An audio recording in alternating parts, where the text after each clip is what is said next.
Welcome to another episode of goosebumps.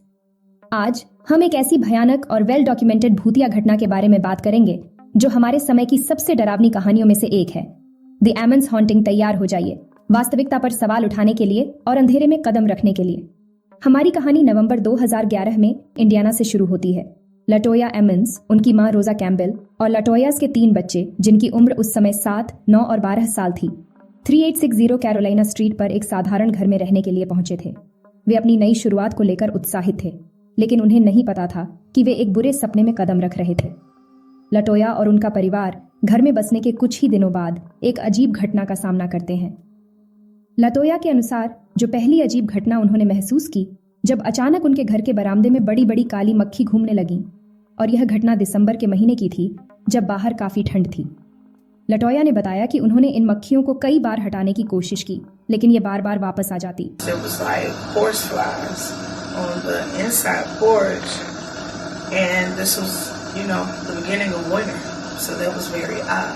फिर लटोया की मां रोजा ने कहा कि उन्होंने शुरुआत में तहखाने की सीढ़ियों पर कदमों की आवाज सुनी और तहखाने के दरवाजे की आवाज सुनी, जिसे उन्होंने शुरू में अनदेखा किया, लेकिन बाद में उन्हें लिविंग रूम में एक आदमी की छाया जैसी आकृति दिखाई दी और फर्श पर गीले बूट प्रिंट थे। ये पूरी तरह से असमझ था कि यह कैसे हुआ, जबकि लिविंग रूम में कोई नहीं था। वे दोनों कहती हैं कि ये आवाजें आमतौर पर मध्य रात्रि के बाद आती थीं और तहखाने का दरवाजा बंद करने के बावजूद रुकती नहीं थीं। We would lock the basement door, and you would hear something hit the door, boom, and you would hear dogs barking. No dogs outside, no dogs. We would go look, no dogs. फिर मार्च में कुछ महीने बाद रात के लगभग 12 बजे लटोया ने बताया कि उसकी 12 साल की बेटी अचानक अपने बिस्तर से ऊपर हवा में उठने लगी। उस रात लटोया की बेटी की एक दोस्त भी उसके साथ थी और उसने भी यह घटना देखी। लटोया जोर से चिल्लाई और सबको कमरे में बुलाया ताकि वे प्रार्थना कर सकें। जब लटोया की बेटी बिस्तर पर वापस आकर होश में आई तो उसने कहा कि उसे बिल्कुल भी याद नहीं है कि क्या हुआ था। इस समय पर लटोया के लिए यह स्पष्ट हो गया था कि कुछ सुपरनैचुरल घटना हो रही थी। उन्होंने स्थानीय चर्चों से मदद मांगी, लेकिन ज्यादातर ने उनकी मदद करने से इनकार कर दिया या उन्हें सुना तक नहीं। पर एक चर्च ने उन्हें घर को ब्लीच और अमोनिया से साफ करने और हर दरवाजे और खिड़की पर तेल से क्रॉस बनाने को कहा। लटोया ने ऐसा किया, लेकिन घटनाएं जारी रहीं। लटोया और रोजा ने 2 शास्त्रियों से भी बात की, जिन्होंने कहा कि घर में कम से कम 200 भूत हैं।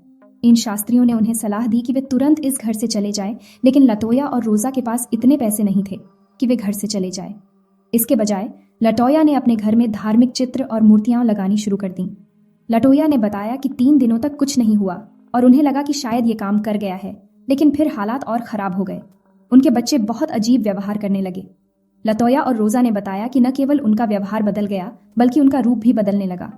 उनका कहना था कि उनकी आंखें ऊपर को उभरने लगी थीं, चेहरे पर एक बुरी मुस्कान रहती थी और कभी कभी उनकी आवाज में गहराई आ जाती थी, जैसे वे किसी प्रकार की दैवीय भूतिया शक्ति से प्रभावित हो गए हों। एक बार रोजा ने बताया कि लटोया के 7 साल के बेटे को बाथरूम से ऐसा उछालकर बाहर फेंका गया जैसे उसे किसी शक्ति ने फेंक दिया हो, जिस वजह से उसके सिर में चोट लगी और उसे टांके लगवाने पड़े। लटोया की बेटी का कहना था कि कभी कभी उसे ऐसा महसूस होता था जैसे उसे किसी ने दबोच लिया हो और गला घोंटने की कोशिश की हो, जिस कारण न वो बोल पाती थी न ही हिल पाती। उसने यह भी कहा कि उसे आवाजें सुनाई देती हैं। लटोया ने खुद को भी एक बार शैतानी शक्ति के काबू में पाया। उसका कहना था कि वो खुद को पूरी तरह से नियंत्रित नहीं कर पा रही थी। कभी उसे कमजोरी महसूस होती, कभी चक्कर और कभी गर्मी। लटोया और उनकी मां ने अप्रैल 2012 में डॉक्टर से कांटेक्ट किया। डॉक्टर ने बताया कि जब वह परिवार की बात सुन रहा था तो वह अचानक डर और घबराहट महसूस करने लगा, जो पूरी तरह से समझ से बाहर था। लेकिन उनकी पूरी बातें सुनने के बाद डॉक्टर ने अपनी रिपोर्ट में लिखा, delusional ghosts in the home and hallucinations. अचानक लटोया का छोटा बेटा डॉक्टर को एक भयानक शैतानी आवाज में कुछ बोलने लगा और फिर वह हवा में उठा और बिना किसी के छुए दीवार से टकरा गया। बच्चा तुरंत ही बेहोश हो गया और साथ ही उसका बड़ा भाई भी बेहोश हो गया। मेडिकल स्टाफ ने उन्हें जगाने की कोशिश की, लेकिन वे पूरी तरह से बेहोश थे। किसी ने डॉक्टर के ऑफिस से 911 पर कॉल किया। हॉस्पिटल पहुंचने के थोड़ी देर बाद उनका डर फिर से शुरू हो गया। बच्चों को जब होश आया तो बड़ा बेटा ठीक था, लेकिन छोटा बेटा चिल्लाने लगा और सभी को हमला करने की कोशिश करने लगा। उसे रोकने के लिए उस समय 5 लोग लगे।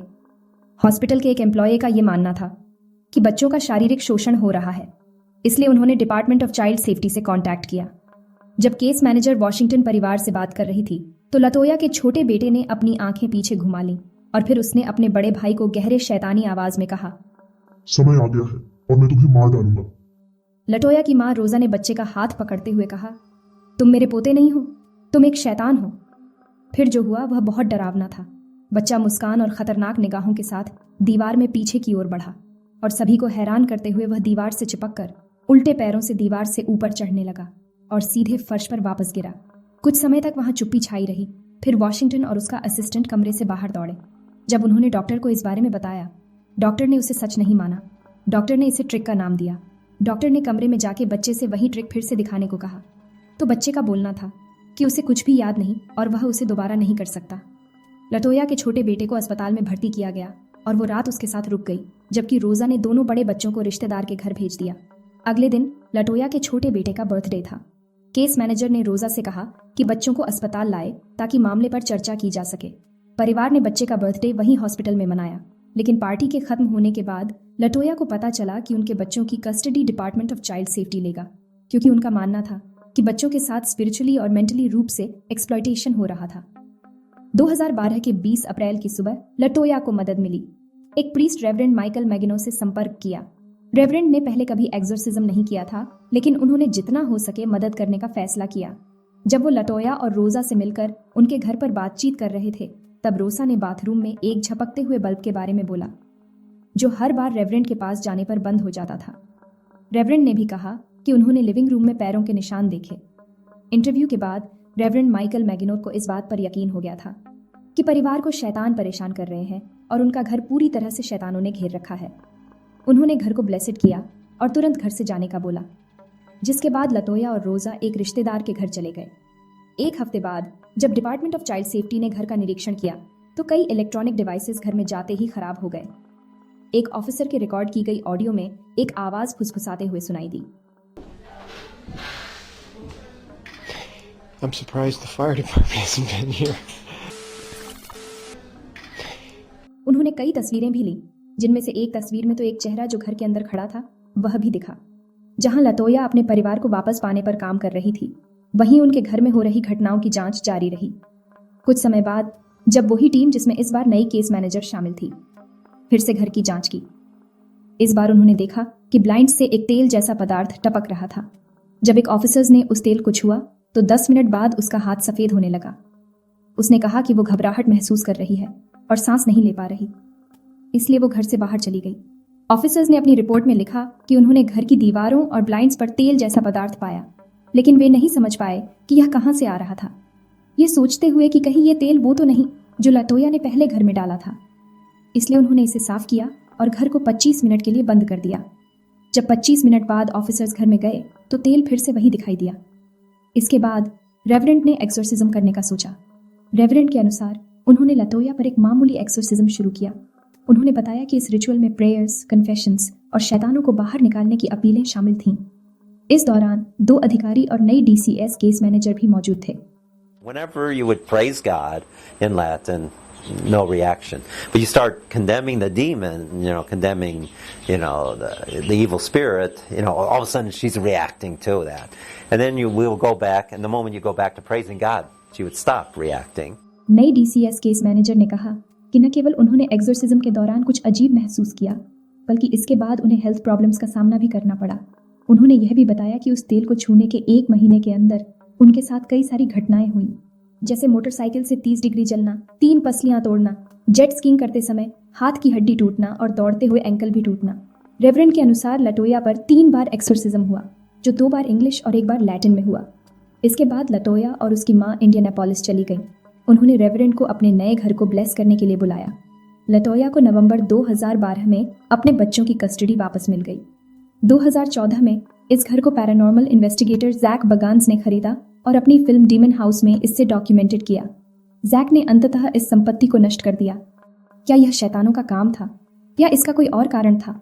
कुछ लोग मानते हैं कि यह मानसिक तनाव है, लेकिन लटोया के परिवार और जिन लोगों ने ये घटनाएं देखी, उनके लिए ये डर बिल्कुल वास्तविक था। नीचे कमेंट्स में अपने थॉट्स हमको बताएं। लाइक, सब्सक्राइब और बेल आइकन को दबाना न भूलें।